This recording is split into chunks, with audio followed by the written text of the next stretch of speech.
প্রতীক্ষায় থাকে। বাজারে লোক জালসা লাগাচ্ছে, আগে জালসা হতো উদ্দেশ্য হলো যে জালসা লাগাবো, 10 গায়ের লোক আসবে, ইসলামের আলোচনা শুনবো। আর এখন উদ্দেশ্য হয়ে গিয়েছে জালসা মানে কি মেলা, মেলা ঘুরতে যাইবো, মেলা ঘুরে চলে আসবো, জালসা শোনার প্রয়োজন নাই। ছিল না সন্ধ্যার সময় অনেকগুলো যুবক যুবতীর ভিড়ভাড়, সব চলে গিয়েছে। বলে কি অন্য ধর্মের ছেলে মেয়ে ছিল? আমাদের ঘরের তো, তা আমাদের ধর্মের ছেলে মেয়ে আমাদের ধর্মের কথা শুনবে না তো কার কথা শুনবে বলে? তা আমরাই কাদের শোনাবো? এই হাদিস ও কোরআনের যে কথা শোনাবো তো কাদের শোনাবো? হিন্দুদের শোনাবো? কাদের বুঝাবো? বৌদ্ধদের? কাদের বুঝাবো? খ্রিস্টানদের? সুযোগ করে দিবেন তাহলে তো? না সব পড়ে এসেছেন, মুফতি হয়ে আসছেন যে আমাদের সব জানা আছে মৌলবি, আর তোমার জানার প্রয়োজন নাই, আর আমাদের নতুন করে শিখার কোনো প্রয়োজন নাই। ব্যাপারটা এরকম নাকি? আফসোস, একটা এত সুন্দর প্রতিষ্ঠানে আপনারা এসেছেন, বাচ্চাদের অভিভাবক অভিভাবিকারাই যদি এসে বসত তাও হয়তো জায়গাটা পূর্ণ হয়ে যেত। কিন্তু বাচ্চাদেরকে পড়াতে দিয়ে দিয়েছে, মাদ্রাসা চল, কি হবে যা, আর কি খবর নিতে যাবো। অথচ আপনার মিশনগুলোকে ভর্তি করতে গেলে মিশনে ওর বাপ মা প্রতি রবিবারে দেখা করতে আসে, আর এই লাইনে দিয়েছে তো সমস্যা নেই। কারে বুঝাবো এই কথা? বলবো কারে? বুঝবে কে? আমার নিজের কাউমে যদি না বুঝে অন্যরা কি করে বুঝবে? মুসলমান যাই হোক, আলোচনা করবো। এদিকে লাদ মেরে নামাজ থেকে তাড়িয়ে দিচ্ছে। কি যুগ আসলো আমাদের কাছে ভাবতে পারেন? তারপরেও নামাজ ছাড়ে না। আপনি নামাজের জন্য যান না। আমি দেখলাম ওই ভিডিওর মধ্যে একটা 6 থেকে 7 বছরের বাচ্চা, পুলিশ যখন মেরে মেরে সবাইকে রাস্তা থেকে আলাদা করে দিচ্ছে, বাচ্চাটা এইভাবে সেজদায় পড়ে আছে। ওইটুক বাচ্চা একবার ভয়ও করে না যে পুলিশ আছে, সবাইকে মারছে তো আমিও ভেগে যাই। ইমান, ইমানের নাম হলো ইমান। আপনার বাচ্চা বুঝলো কিন্তু আপনি বুঝলেন না। মসজিদের দুয়ার এনি টাইম খোলা, এনি টাইম খোলা। আপনারাই বলেন এই আমাদের জালসায় আসলে কি মানা করবে কেউ? মুসলমানের সভা, মুসলমানের জালসা, মুসলমানের কোরআন, মুসলমানের হাদিস, মুসলমানের মৌলবি, এরাই আলোচনা করবে। হাদিস ও কোরআনের আলোচনা হচ্ছে, মুসলমানের সওয়াল ঘুরে বেড়াচ্ছে। যান বাজারে পাবেন এখন অনেকগুলো লোক আড্ডা দিচ্ছে, বাড়িতে নাকে তেল দিয়ে ঘুমাইতে যাচ্ছে কেউ, অথচ ঘুমায় না। মোবাইলের ওই যে গজব, 12টা 1টা না হলে তো ঘুমাবেই না, মোবাইলের মধ্যে চলবে। আফসোস, এই কাউমের উপরে গজব আসবে না তো কার উপরে গজব আসবে? আল্লাহ এমন সময় আমার আপনার উপরে গজব পাঠাবে যে বেঈমানের দ্বারাই আমাদেরকে সোজা করবে, বেঈমানের দ্বারা। ভাইজান ধ্যান দেন একটু। পবিত্র কালামুল্লাহ হইতে তেলাওয়াত করেছে আমার আল্লাহ পাক রব্বুল ইজ্জত বলেন, আউযু বিল্লাহি মিনাশ শাইতানির রাজীম, বিসমিল্লাহির রহমানির রহিম, লাকাদ কানা লাকুম ফি রাসূলিল্লাহি উসওয়াতুন হাসানাহ।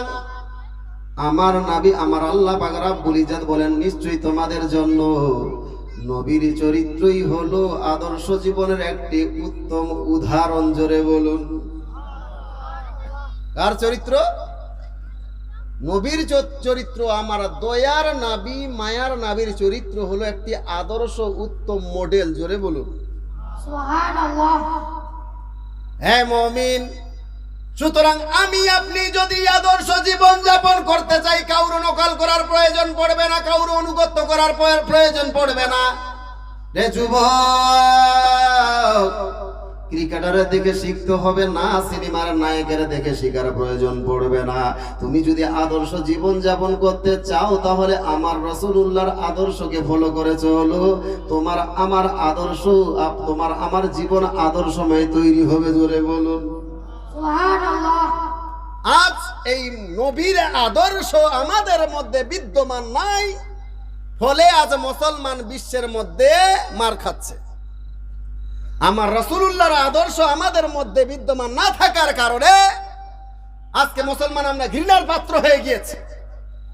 আজ আমরা যেন গোটাই বিশ্বের মধ্যে লাঞ্ছিত, পদধূলিত, একেবারে চোখের ভাজাবালি হয়ে গিয়েছি সবারে। কারণ একটাই কারণ, আমার রাসূলুল্লাহর ওই সুন্নতকে বৃদ্ধা আঙ্গুলি দেখিয়েছি। কথা ঠিক না ভুল?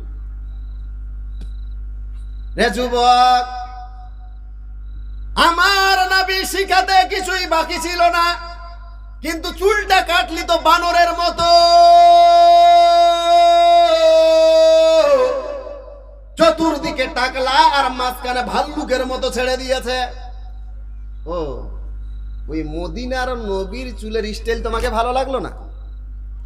ক্রিকেটারের চুল ভাল লাগলো? সিনেমার নায়কের চুল দেখে তোমার ভাল লাগলো? ভাইয়ারা আমার, অথচ আমার একজন নবীর সাহাবী যার নাম হলো হযরতে বেলাল, ওই বেলালের উপরে কুরবান জান হযরতে বেলাল গোসলের টাইমে ডান হাতে এইভাবে বক দিয়ে পানি ঢালছে মাথার উপরে, আর বাম হাত দিয়ে ওই টুপিটাকে চেপে ধরে আছে। জোরে বলুন সুবহানাল্লাহ।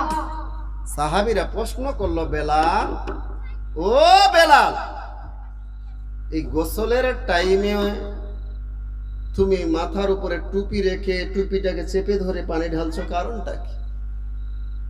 হযরতে বেলাল বলতে লাগলো, সাহাবীরা, এই টুপি পরিধান করা হলো আমার রাসূলের সুন্নাত, যার জন্য আমি বেলাল চাই না যে এই সুন্নাতটা গোসলের টাইমে আমার মাথা থেকে সরে যাবে। জোরে বলুন সুবহানাল্লাহ। গোসলের টাইমও আমার রাসূলের দেওয়া সুন্নতকে আমি আলাদা করতে চাই না,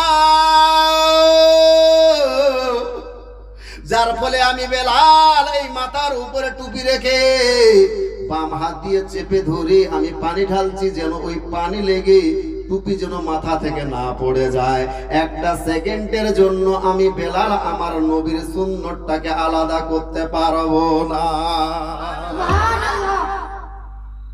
এক সেকেন্ডের জন্য হযরতে বেলাল গোসলের টাইমেও টুপিটাকে আলাদা করতে চায় না। আর আমরা একটার পরে একটা আমার নবীর সুন্নতকে জবাই করছি, বিদ্যা আঙ্গুলি দেখাচ্ছে। ভাইয়েরা আমার, হযরতে বেলাল আমার নবীর আদর্শ আপনার নিয়ে দুনিয়ায় চলাফেরা করলেন। যারাই আমার রাসূলুল্লাহর সুন্নতকে আদর্শের সুন্নতের মালাটা নিয়ে গলায় নিয়ে আপনার জীবন অতিবাহিত করেছে, মুসলমান